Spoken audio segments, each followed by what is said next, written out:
নমস্কাৰ, মোৰ নাম শিৱপ্ৰতিম চমুৱা। মই GIT কম্পিউটাৰ ইনষ্টিটিউট ঢকুৱাখানাত ADCA কোৰ্চটো কৰি আছোঁ আৰু এই কোৰ্চটোত থকা মই বিভিন্ন বিষয়সমূহ শিকি আছোঁ।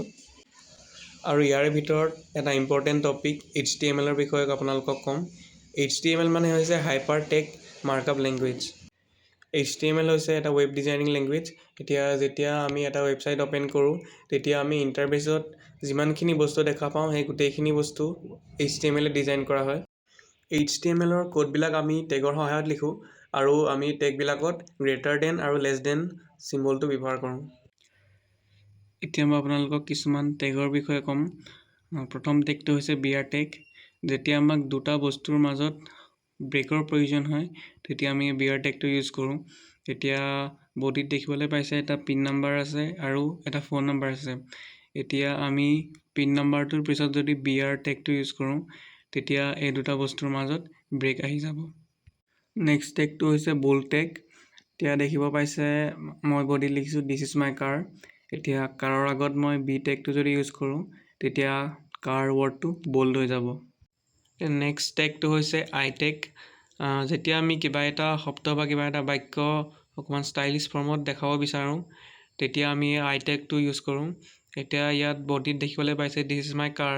এতিয়া মই কাৰটো যদি অকণমান ষ্টাইলিছ ফৰ্মত দেখাব বিচাৰোঁ, তেতিয়া মই এই আই টেগটো ইউজ কৰিম। এতিয়া যেনেকৈ দেখিব পাইছে কাৰৰ আগত আই টেগটো ইউজ কৰিলোঁ আৰু পিছত আই টেগটো দি ক্ল'জ কৰিলোঁ। এনেকৈ কৰি ছেভ কৰিলে এইটো ইটালিক হৈ যাব কাৰটো। নেক্সট টেগটো হৈছে ইউ টেগ।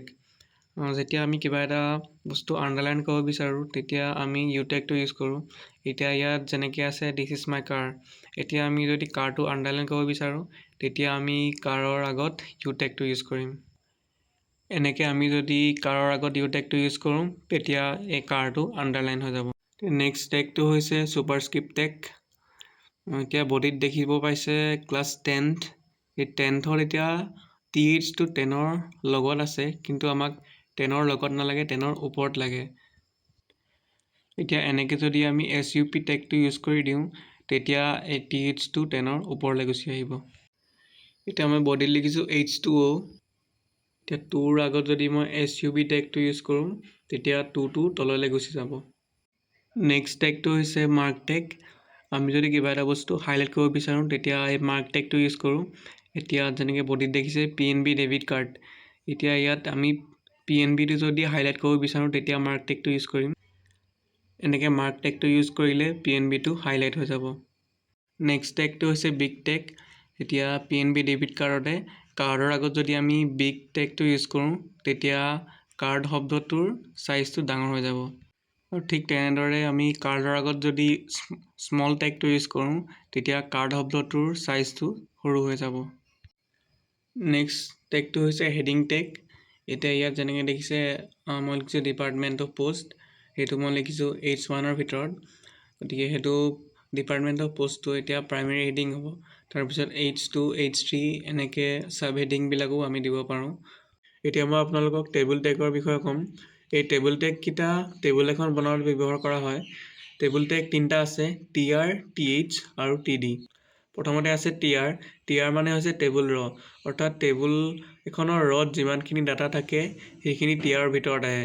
ইয়াত দেখিব পাইছে মই ফাৰ্ষ্টত TR দি আৰম্ভ কৰিলোঁ আৰু টেবুল ৰ'ত যিমানখিনি ডাটা আছিলে সেইখিনি দিলোঁ। তাৰপিছত সেইখিনি শেষ হোৱাৰ পিছত TR দি ক্ল'জ কৰি দিলোঁ।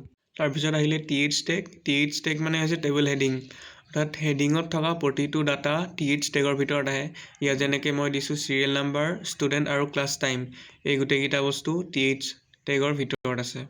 তাৰপিছত আহিলে TD টেগ। TD মানে হৈছে টেবুল ডাটা, অৰ্থাৎ টেবুলখনত অন্যান্য যোনবিলাক ডাটা আছে সেইবিলাক আমি TD টেগৰ ভিতৰত দিওঁ। যেনেকৈ 1 অনিল আৰু 7 to 8 AM এইকেইটা মই TD টেগৰ ভিতৰত দিছোঁ। নেক্সট আহিলে OL টেগ। OL মানে হৈছে অৰ্ডাৰ্ড লিষ্ট। মানে যেতিয়া আমাক এখন লিষ্ট অৰ্ডাৰ ফৰ্মত লাগে, তেতিয়া আমি OL টেগটো ইউজ কৰোঁ।